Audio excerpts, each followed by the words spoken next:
back to my channel, or welcome if you're new. Please don't forget to like and subscribe. Today, I'm talking about money.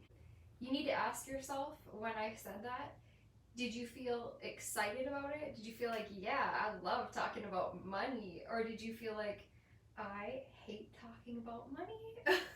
Money usually comes with an emotional charge around it, and that is from our tribal beliefs. So are basically like what we were raised to think, what our family thinks, what our friends think, what the people around us think about money really develops what we think about money. And it's possible to change that, but you need to likely clear some negative beliefs and negative emotions around money if you have a hard time with money. So if you would like help clearing those things, I would love to help you. Reach out to me on any of my social media. The social status in which you were raised does have an impact on the way you see money, because if you were used to being wealthy, then it becomes a normal thing and then you just kind of normally attract it. But if you're used to being really poor, then that becomes normal and being rich becomes this kind of like unattainable thing. Even if you were really wealthy, if your parents were always saying, don't be wasteful, like you can't have money for this, we can't buy that, almost like a negative thing, and like it's hard to come by and like you need to save it, like there's a shortage of it.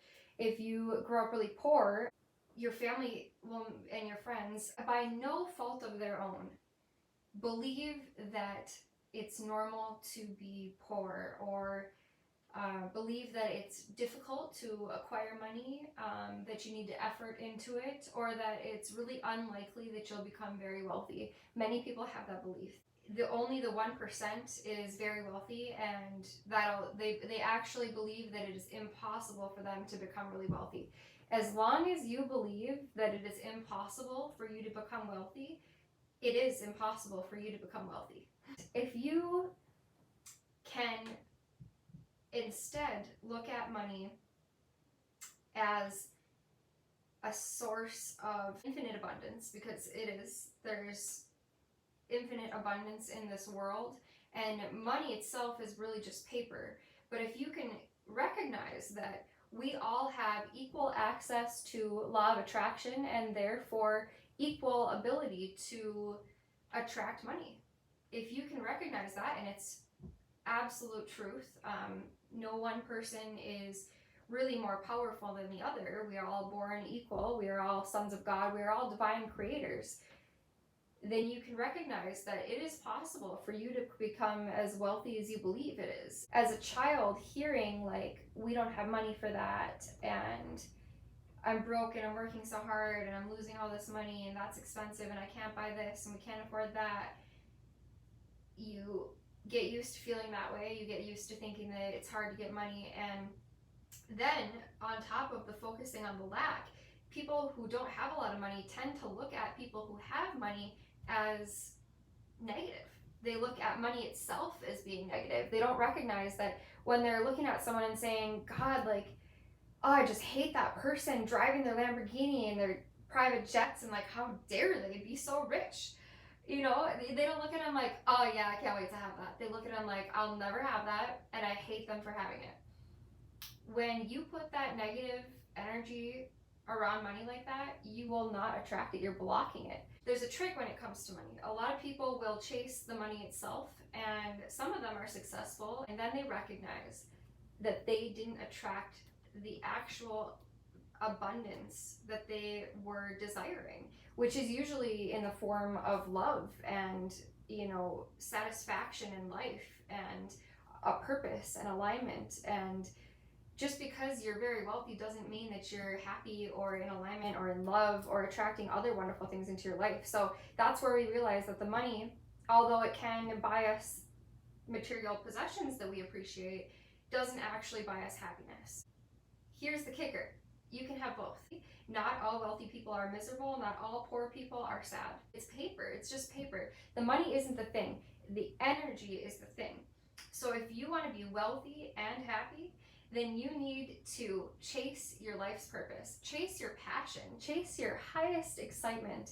And when you get into that alignment and you start chasing after that, the money will come if you desire it to. If you believe it, if you believe that you are worthy of it, which you need to clear your childhood emotions, if you were brought up to believe that you are not good enough to be rich and that you'll never be rich and that money's bad, and you need to clear that. But if you can clear that and believe and recognize that we live in an infinitely abundant world, you can attract as much money as you desire into your experience. You are just as worthy, just as abundant, just as capable of attracting abundance into your life than anybody else. Bill Gates doesn't have any more control over law of attraction than you do. My family would always say, "What, were you born with a silver spoon in your mouth?" And I was like, yeah. Okay, because I felt like I was entitled to good things, good feeling things, luxurious things, expensive things. I felt like, yeah, why can't I have that? Yeah, I am deserving of it, because we are all born deserving of it. And just because somebody else is rich does not mean that you can't be rich too. We all have our own pie. Just because their pie is like super awesome does not mean that your pie cannot be super awesome. They're not taking your pie. It's infinitely abundant. As I got older, I was like, you know what? I'm gonna work. I didn't play sports or do anything else. I just made money and bought myself what I wanted. And I remember some of my family members would be like, "You're 15 years old. Why are you spending $32 on your nails every 2 weeks?" And I was like, you know what? It makes me happy.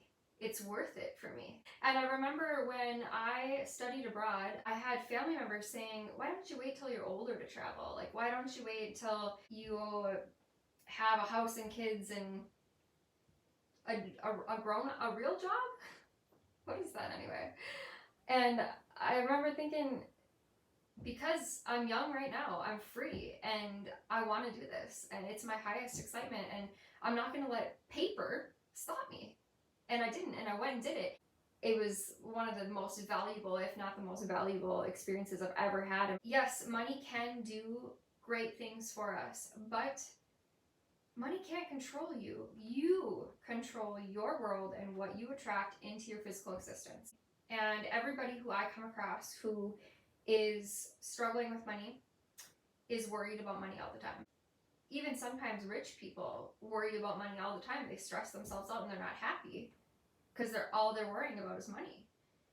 I don't do that. I refuse to do that. If ever there is a time where I start to think, oh no, like I need more money for this, that, or the other thing, I remember, no, I need alignment. I need to get into alignment on this, and then I will attract the money. And that is the absolute 1,000% truth. So I've proved that to myself time and time again. I'm not worried about it. But the minute that I start to worry about it, that's when the money stops coming. A couple years ago, I quit my job. It was not my highest passion. I was not happy. And to me, happiness and love are what are of true value. And that's really what we want to get out of money as well. So when I quit that job, I was like, okay, I think I can do this. I'm just going to kind of go for it. And a lot of people were like, you are crazy. Like, aren't you worried about money? And I was like, no, I just feel like this is right. And I feel like the money's going to come. The next few weeks, I randomly would manifest like all of a sudden $2,400 in a day from like random different, like I paid too much on a credit card and my mom paid me this, and like just random things that brought money to me. And I was like, wow, I knew I was doing the right thing. That will happen if you can get yourself into alignment with the money, with the feeling of already having it. I, as well as a million other people, have a tendency to compare myself to others, and I never compare myself to the millions of people who are not as rich as me. I always compare myself to the people who own private jets and Lamborghinis, because that is what I desire. It is very important that with money, we always focus on appreciation of the things that we do have and the blessings that we do have.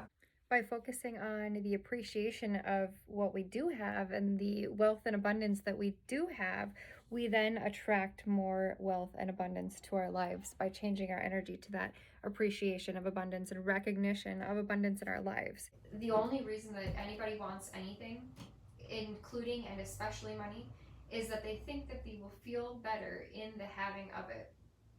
Like I said before, money does not bring us happiness, but happiness does bring us money. If you chase your highest excitement and you believe that you are worthy and you assume that the money will come, and it feels good what you're doing, the money will come. The money will come. Money is a state of mind. Rich is a state of mind, and I'm wealthy. If you have a hard time focusing on money, instead focus on abundance. So I'm sure you have abundance of love, or abundance of food, or abundance of clothes, happiness, joy, whatever it might be. Focus on abundance and it will attract more abundance to your life. Especially with like designer clothes and, you know, exotic cars, things that people see as unattainable, they tend to look at it also as negative. So they look at people like, it's just clothes, you're so stupid for spending that much money on this and whatever. Now, this does not always apply for every luxury item, but a lot of the times the reason that I find so much satisfaction and appreciation in expensive things is because they are of high quality. Now, if you think about it in terms of energy, things that are more expensive usually are higher quality. So, for example, when you look at the Versace dresses that famous people are wearing on the red carpet, they are of the utmost quality. They are original, they are unique, and they took hours and hours and hours to sew and to design, and the products that are used to put them together are of high quality. The time it takes to put together a custom Versace dress is probably much longer than it takes for some Chinese company to put together a $2 dress that falls apart in 5 minutes after you wear it. There's a reason for that. We truly do get what we pay for. And it's not just the time and the effort that goes into making the things, it's also the energy of the person who's making it. So this is something I think a lot of people don't talk about. Energy and emotions are contagious. Now, we know that's absolutely true. There have been scientific studies done on it. People went skydiving, and then they took the clothes from the skydivers that had like the sweat of the fear on it, had people smell them while they had like brain scanning devices on them, and the fear center of the brain lit up just smelling the fear. So, I mean, we can prove that emotions and energy are contagious. Now, the emotions that people have and the energy that people have when they're making stuff, including food and clothes and everything, their energy goes into that. So often when we pay for something of higher quality, we are buying it from somebody who got paid more to make it, who works slower because they're making something of quality, and who might even enjoy their job. Maybe they actually went to school to do that, and that's why they got hired by such a great company. But when we buy super cheap things from China or wherever, we're likely paying for something that was made crappy by a person who is not happy, and that's sad. So that said, and I think it's the same with restaurants and food, people are not happy. It is a stressful environment. It's not a happy workplace, and a lot of people are alcoholics or drug addicts working in the kitchen. People are swearing, yelling. It's fast paced, you're sweating, and you don't get paid enough for it. And you're eating the energy that goes into that food. But if you go to an amazing steakhouse in New York and you're getting your food made by a chef who's paid a ton of money and who absolutely loves cooking and, you know, went to school for this and puts his energy into designing the plate and making this beautiful plate of food that tastes like heaven, you're also eating that energy. In reality, we should all desire luxury stuff. There are some things that are of lower quality that are still expensive just because of the name, and that's fair enough if you're not going to support companies like that. But often, like, local businesses do put a ton of their energy and effort and love into the products that we're purchasing from them, and that's why they are of higher quality, and that's why they are a little more expensive, and we deserve it. We are deserving of whatever we desire. So I really wanted to share that with you guys. I love talking about money, and if you ever need help, contact me.